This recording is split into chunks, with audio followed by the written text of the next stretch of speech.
हमें ज़बरदस्ती घर से उन्होंने बाहर निकाल दिया, हमें सामान भी नहीं निकालने दिया, सामान भी तोड़ दिया। हालांकि हमने उनसे टाइम भी मांगा था, हमने उनको बोला, वो अचानक से आ गए। उन्होंने आर्मी लाई थी, पुलिस लाई थी, चारों तरफ से उन्होंने रास्ते जो है बंद कर दिए थे, पब्लिक को किसी को अंदर नहीं आने दिया। एक किस्म की सिलेक्टिव अप्रोच है, ये कहते हुए हमें जो है बिल्कुल कोई आर नहीं है, कोई शर्म नहीं है कि एक सिलेक्टिव अप्रोच के तहत जो है कुछ लोगों को यहाँ पर निशाना बनाया जा रहा है। इलाका घेर लिया, जो जेंट्स से उनको इन्होंने गाड़ियों में घसीट के भर के लेके थाने में बंद कर दिया, और जो महिलाएं थी, जो बच्चे थे, वो बड़ी मुश्किल से बाहर निकली। इन्होंने खींच के धक्के मारे, औरतों के साथ बड़ा इन्होंने जुल्म किया।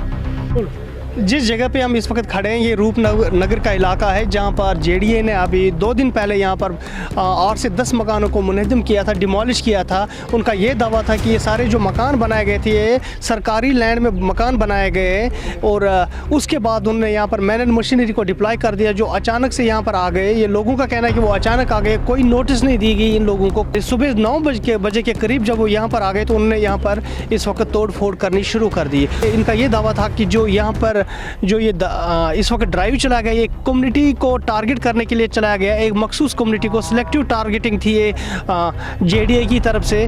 और उनका ये कहना है कि अगर इस तरह का ड्राइव नहीं रोका गया, तो आने वाले वक्त में उनको पूरे कश्मीर से लेकर जम्मू तक के हर जगह पे प्रोटेस्ट करेंगे, ताकि इस कम्युनिटी को इस ड्राइव से बचाया जा सके और इनके हकूक़ को न छीना जाए। इनका ये कहना है कि ये ज़मीन पे 1947 से पहले काबिज़ है, यहाँ पर रह रहे थे। हालांकि इनके पास कुछ डॉक्यूमेंट से बिल की इंतकाल नहीं है, रजिस्ट्रेशन नहीं है पूरी तरह से, लेकिन इनके कुछ डॉक्यूमेंट्स हैं इनके पास, जिनकी बुनियाद पर इन्होंने ये कोर्ट में केस लिया था, और वहाँ पर अभी इसकी सुनवाई चल रही थी। सर, आपका नाम? नूर अली चौधरी। नूर अली चौधरी साहब, आप मुझे बताइए, ये जो यहाँ पर ये जो हालात बने, क्या हुआ उस दिन, क्या हुआ?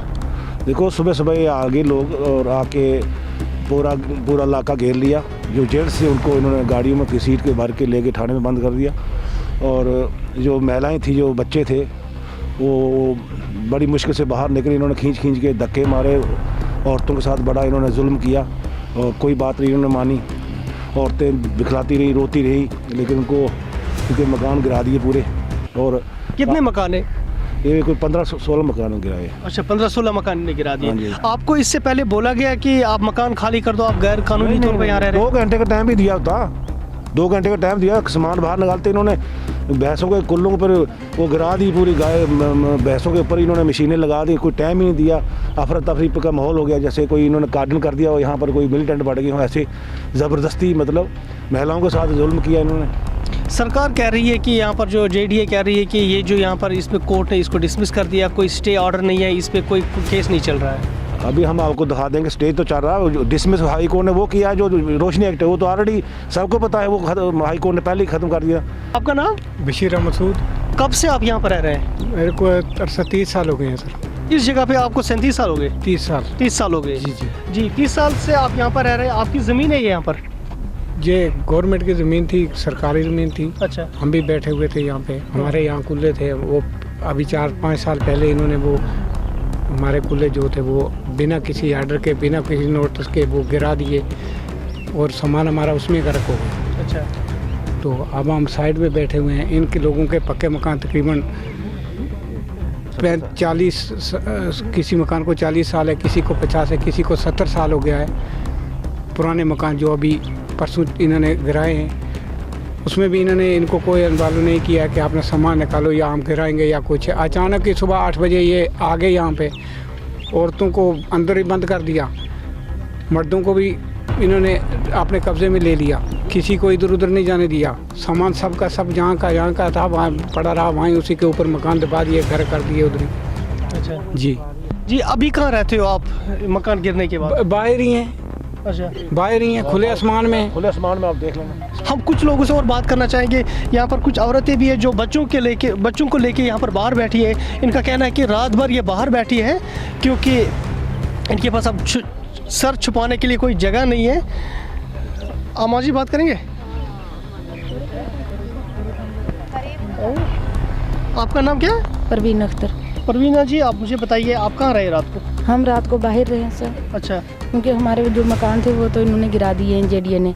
तो हमारे पास कोई सामान नहीं है, मकान नहीं है, कोई जगह नहीं है रहने के लिए। जो ज़मीन है उस पर वो कब्ज़ा कर रहे हैं। हमें ज़बरदस्ती घर से उन्होंने बाहर निकाल दिया, हमें सामान भी नहीं निकालने दिया, सामान भी तोड़ दिया। हालांकि हमने उनसे टाइम भी मांगा था, हमने उनको बोला, वो अचानक से आ गए। उन्होंने आर्मी लाई थी, पुलिस लाई थी, चारों तरफ से उन्होंने रास्ते जो है बंद कर दिए थे, पब्लिक को किसी को अंदर नहीं आने दिया।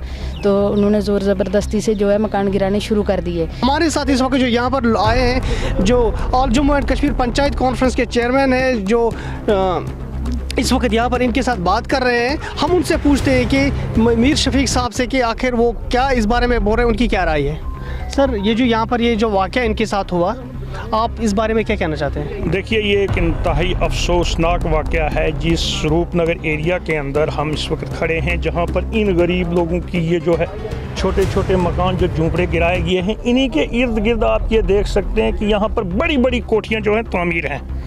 तो जाहिर सी बात है, जो स्टेटस इस लैंड का होगा वो इन कोठियों का स्टेटस भी वही होगा। लेकिन जब भी मार पड़ती है वो गरीब को पड़ती है। 70 साल से ये लोग यहाँ पर बसते आए हैं। जिस तरीके से हमने हालात का यहाँ पर जायज़ा लिया या पता लगाया, जो लोग यहाँ के बसनीक थे ये आज के नहीं है। जेडीए को वजूद में आए हुए भी 40 साल हो गए। 70 साल से ये लोग अगर यहाँ पर बसनीक थे। और इतना ही नहीं है, बल्कि इस ज़मीन का केस जो है सब जुडिशियस है और कोर्ट की तरफ से इस पीस ऑफ लैंड का ऑलरेडी स्टे चल रहा है। उस स्टे को या कोर्ट के आर्डर को भी जो है पाँव के नीचे रौंदा गया सरकार की तरफ से, और इन लोगों को बेघर कर दिया गया, बेयार और मददगार छोड़ दिया गया। तो ये हम ये समझते हैं कि ये इंतहाई दर्जा की एक नाइंसाफ़ी है, एक किस्म की सिलेक्टिव अप्रोच है। ये कहते हुए हमें जो है बिल्कुल कोई आर नहीं है, कोई शर्म नहीं है कि एक सिलेक्टिव अप्रोच के तहत जो है कुछ लोगों को यहाँ पर निशाना बनाया जा रहा है। हम एलजी इंतज़ामिया से ये मुतालबा करते हैं, हम उनसे अपील करते हैं, इससे पहले कि इन लोगों को आपने अगर उजाड़ना था तो इनके घर की रहाइश का पहले बंदोबस्त करना था। हम इस वक्त फिर भी मुतालबा ये करते हैं कि पहले इनकी रहाइश का बंदोबस्त किया जाए कि इन लोगों को कहाँ पर सेटल करना है, उसके बाद इन लोगों को यहाँ से निकाला जाए। और जितना नुकसान इनके मकान का, इनके स्ट्रक्चर्स का या घर के सामान का हुआ, उसकी भरपाई भी सरकार को करनी चाहिए और उसका मुआवजा बाज़ाब्ता तरीके से इन लोगों को देना चाहिए।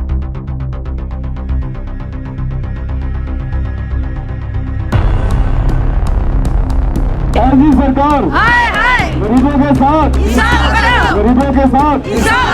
JDA department, JDA department.